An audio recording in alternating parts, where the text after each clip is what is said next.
comedian. He is also a founding member of the Fine Gentlemen's Club. You know him, and you love him. Give it up, everybody, for the wonderful Nathan Lund.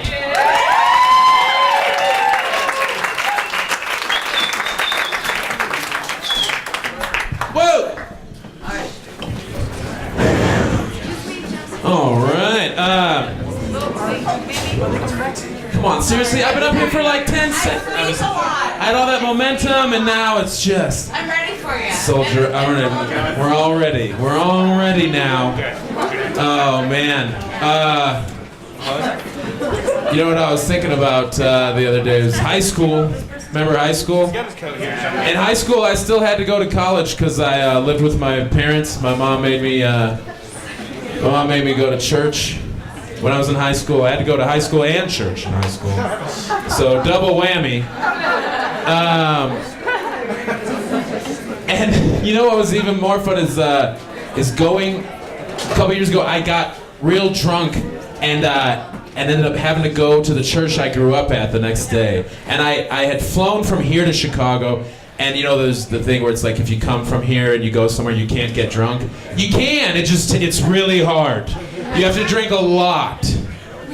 And so what I did was I drank all night and then until about 7:30 in the morning. Then I went to bed for about 20 seconds. And then my mom made me get up and go to the church that I had to go to growing up. All through it. Terrible. These people hadn't seen me since I was 12, 13. Then they see me, I'm just like this. But trying really hard to not just explode with beer, just have it come out of me in rivets everywhere. All over this like 90-year-old who like helped raise me kind of, or in the sense that a church could really raise a child or whatever. They helped kind of. Terrible that church. I brought up the being drunk part because in high school I'd feel guilty about everything I did. I still felt guilty in high school because of church. I used to jerk off and then cry about it. Do you guys ever feel bad? Did church ever make you feel bad about whacking it? Where you're like, oh god, but you have to, so you have to, so you do, but then you're like, oh god, I'm so sorry. You just like imagine God being disappointed in you for whacking off, just up there, just like, again, Nathan, just so sad. Just doesn't do anything. Just like causes a hurricane, maybe, out of anger. No, that's the gays. It's the gays are tornadoes and hurricanes. It's been explained. Religious people explain it all the time. Gay people caused hurricanes. Illegal immigrants caused El Nino. That sounds right. They all get. Crazy the things that you have to do. Oh, and you know, when you're religious, not as much fun can be had, obviously, as your fun options are limited. But I never felt real bad for religious families till I found this game. You know how a lot of bars will have board games in them, Connect 4 or whatever. And it's like, look, we're 12, but we can get hammered. You know, it's like we're in a bar, but we can act like we're still 8. Best of both worlds. And there's a bar here in town called the Park House. They have a game. I'm going to call it a game, but it's not a game because the game is called. Games are fun, and this game is a card game called "What Would Jesus Do?" The game. That's what it. Tarot cards. It's not. It's no. Tarot cards would be more fun than "What Would Jesus Do?" It would be. At least that's dependent on weather, and weather is like kind of a true thing. What would Jesus do?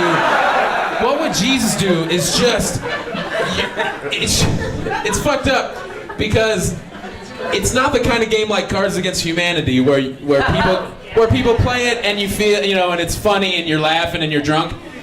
That's not the kind of people playing What Would Jesus Do? It's a family of religious people. It's like a mom asking questions, like you're being put in these hypothetical situations. But instead of it being like fun and relaxed while you're, you know, getting wasted, it's what the hell would Jesus do if he were in like today's world?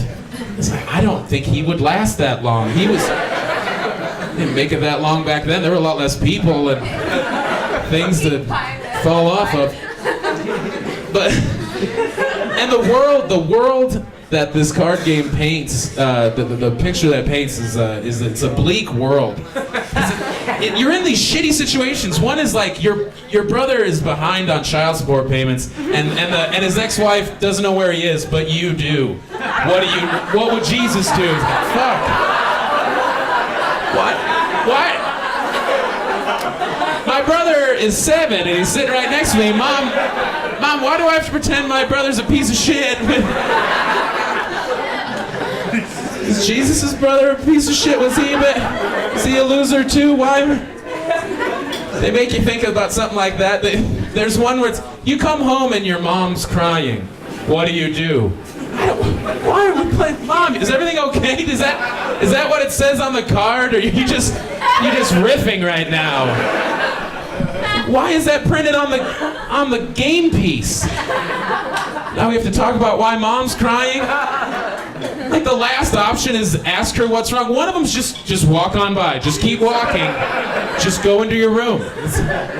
Why would you choose that when your mom's right there? You're just gonna say you're not gonna help your mom?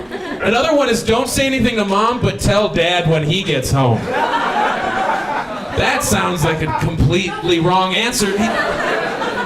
She's probably crying because of something he did. So why would you narc your mom out to your dad? So you can get even more mad at her. I just think, after reading a few of them, it's like, do I work at a carnival in this game? Because this is such a bleak outlook. What would Jesus do? He'd fucking get a better life than this one. Mom's crying, my brother's a dick. On the lamb. I'm glad it's in a bar, because it shouldn't be in somebody's home. Hey kids, what if we play What Would Jesus Do again? It's like, I'd rather shoot up a school. That's what I would rather do. I'm just gonna shoot up a school instead of this nonsense, playing this game again. The Target didn't have Connect 4, you had to get What Would Jesus Do? I have friends that are religious. It's funny to see what things people do in order to stay religious. I have a friend. When everybody was putting up the pictures of the equal sign on Facebook to show support for gay marriage, I had a friend I went to high school with. He's a Mormon kid. He's this Mormon kid. He's Mormon, and he grew up into a Mormon adult. And then they just give you bigger and bigger underwear as you grow out of them. You get the adult onesie, and then you're set.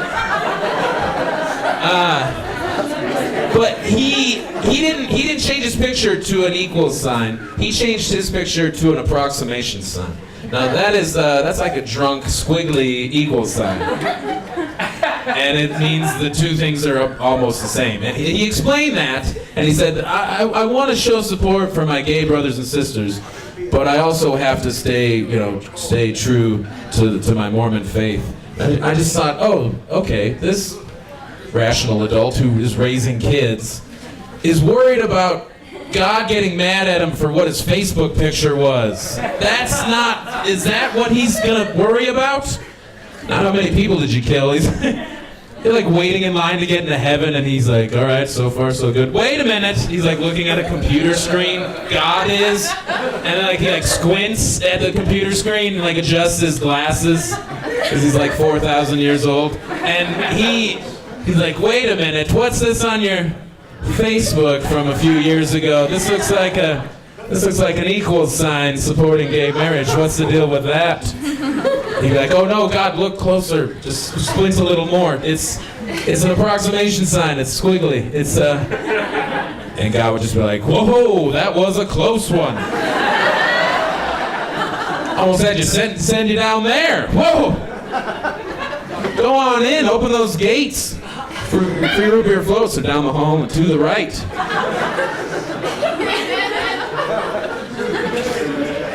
Even weirder than doing that, I found out that there's Jewish people that when they fly, if they fly, and the flight is going to be flying over a cemetery, they zip themselves up in a giant plastic bag.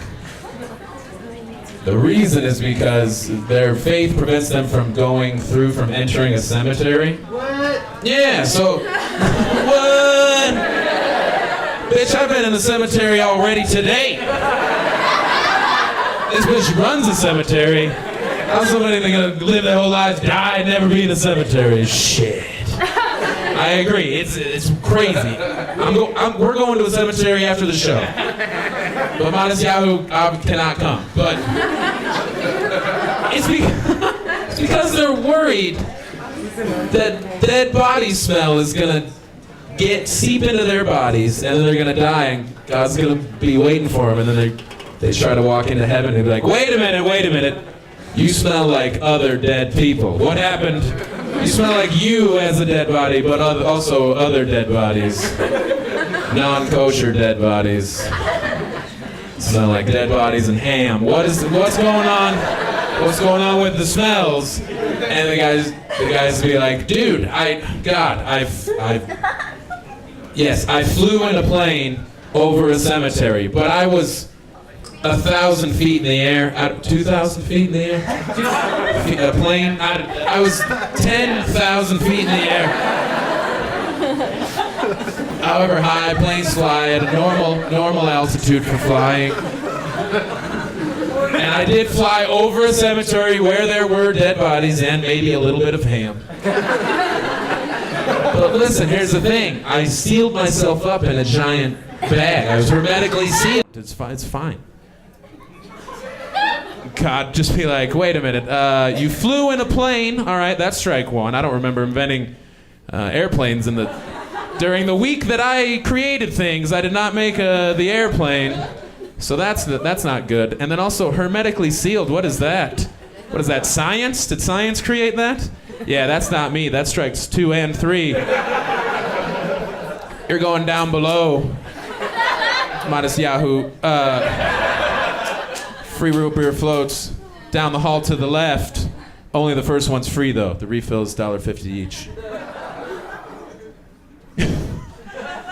I love thinking about a big line of people waiting to get into heaven, and it makes me think about me waiting in line to get into heaven, and how that would just be a huge waste of time. Especially if God has Facebook. I have said some stuff on Facebook.